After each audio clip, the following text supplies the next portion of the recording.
Oiê, hoje nós vamos experimentar Doritos com ketchup.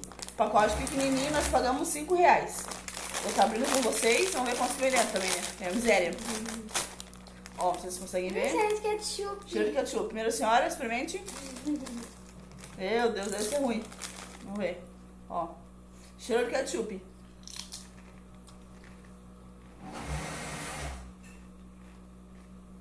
Gosto de ketchup. Vocês já experimentaram? Tem bastante gosto de ketchup, ó. Pra quem gosta de ketchup, vai ter propaganda da marca junto com o Doritos. Essa embalagem tem 37 gramas. E aí, Fernanda, gostou? Uhum. Eu não sou muito fã de Doritos, mas vou dizer que gostei desse. E quem já experimentou, comente aqui, ó. Comente Doritos ou alguns chips dessa marca que vocês gostam. Beijinhos, próximo vídeo.